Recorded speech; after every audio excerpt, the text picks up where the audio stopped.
Dámy a pánové, já vás dám dnešního videa a dneska jsem tady se zvláštním hostem. Evič? Dobré, úvod máme.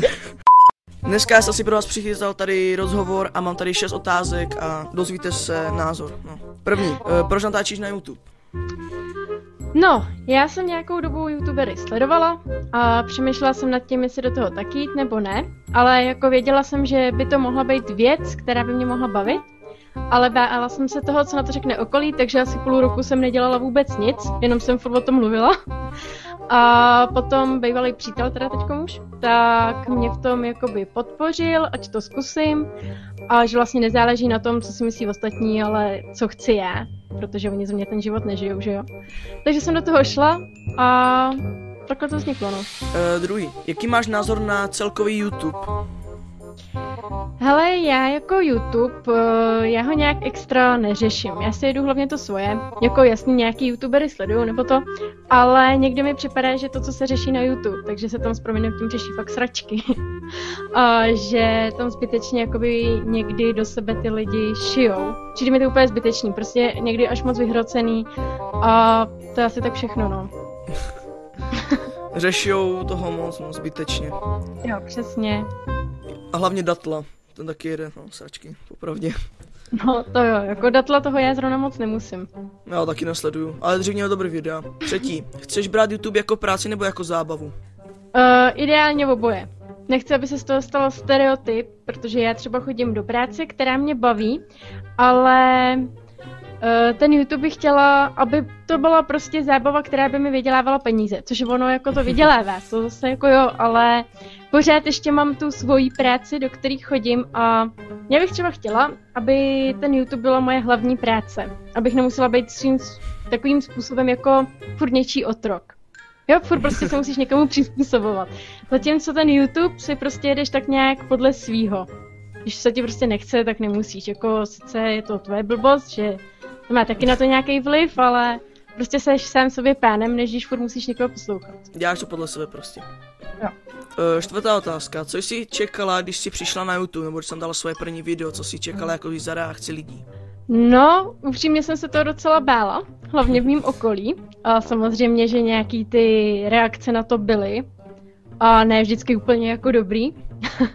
Ale tak jako to asi k tomu tak nějak patří a postupem času mi začalo být tak nějak jedno, co si kdo myslí, protože byli tady lidi, kteří mě v tom podporovali a byli tady lidi, kteří mě schazovali, ale to prostě k tomu patří, takže nějak to jako, pak jsem to začala házet za hlavu a jak říkám, jedu si to svoje a je mi tak nějak už jedno, kdo si co o tom myslí.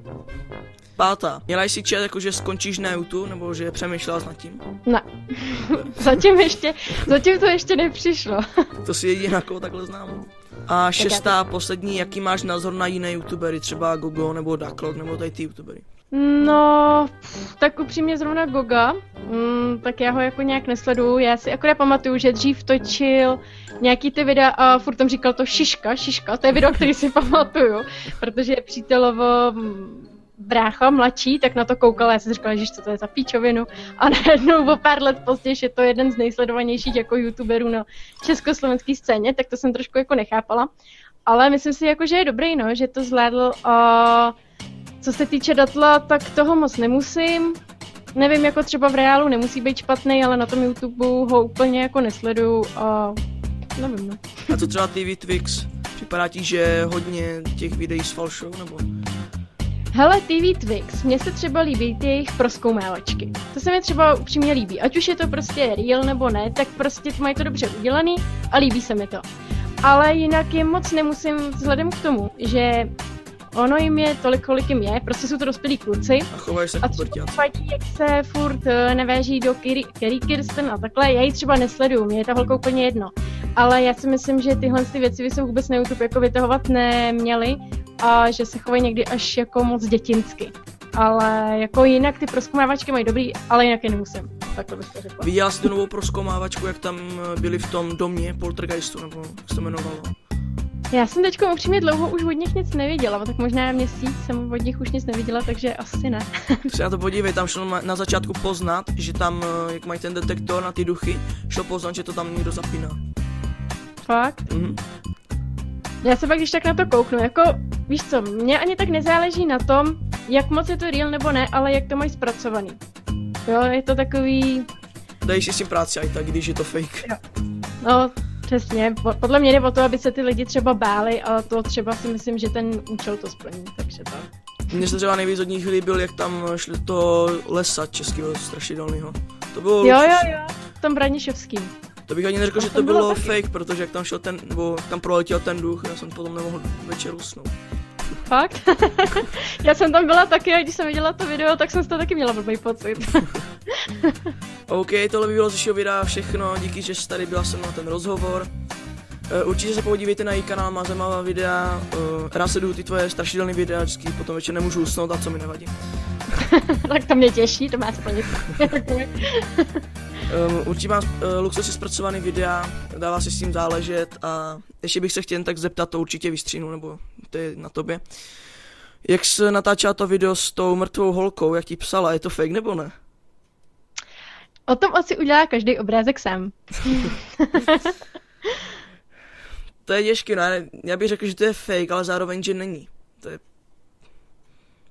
No jo, no.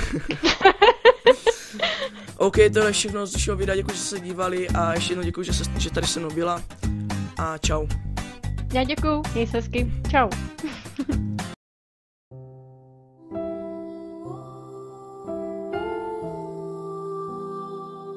Normálně tady elektřina nevypadává a zrovna teď musí padnout elektřina a to se postará zvuk, ale to je nějaký paranormálno určitě tady.